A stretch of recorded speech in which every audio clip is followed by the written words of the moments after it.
મારા ધ્યાને પણ લાવવામાં આવ્યો છે અને સોશિયલ મીડિયામાં વાયરલ થયેલ છે. વિડીયોના સમય અંગે મતાંતર છે. અમુક વિશેષકો એવું કહે છે કે આ કોઈ જૂનો વિડીયો છે, અમુક લોકો કહે છે કે તાજેતરનો વિડીયો છે.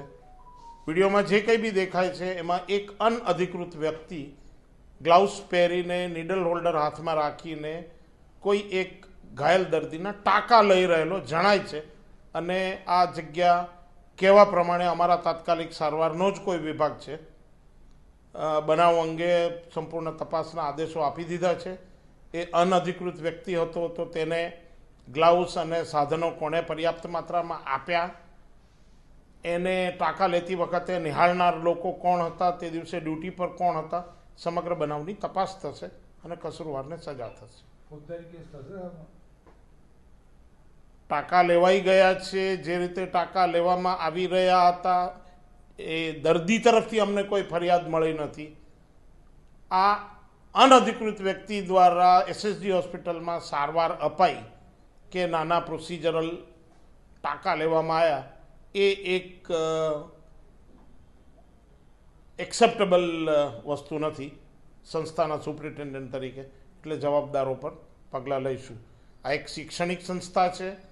અહીંયા આગળ રેસિડન્ટો, ઘણી વખત અંડર ગ્રેજ્યુએટ સ્ટુડન્ટોને પણ અમે CLW સૂચરિંગ શીખવાડતા હોઈએ છીએ. એટલે સમગ્ર બનાવનો રિપોર્ટ આવે ત્યારે કહી શકાય. વ્યક્તિ કોણ છે, કોઈ પ્રાથમિક તપાસમાં માહિતી સામે આવી છે? ના, અમે વિડીયોનું વિશ્લેષણ કરવા કીધું છે. તાજેતરનો વિડીયો હોય તો 2-4 છેલ્લા 5 દિવસની અંદર કોણ ડ્યુટી પર હતા એ બધાનો જવાબ અમે માગ્યો છે. સાહેબ, એવી પણ વાત જાણવા મળી રહી છે કે સર્જરી વિભાગના કોઈ તબીબ છે રેસિડેન્ટ, અને એમના વોલેન્ટિયર તરીકે આ જે વ્યક્તિ છે ઘણા સમયથી નાઇટના સમયે આવી રીતે દર્દીઓને ટાંકા અથવા તો અન્ય સારવાર કરતા હતા. તપાસ કરીશું. તમારા આક્ષેપ અંગે તપાસ કરીશું.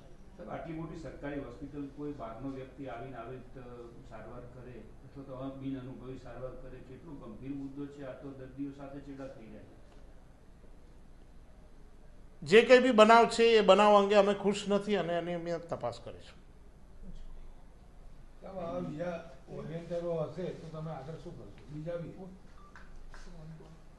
વોલેન્ટિયર સિસ્ટમ અંગે મને ભૂતકાળમાં થોડી ઘણી કંઈક જાણકારી મળેલી હતી. આ વોલેન્ટિયરો અમારા રેસિડન્ટને મદદ કરવા માટે તેમના પર્સનલ સહાયક તરીકે સેવાઓ આપતા હોય છે.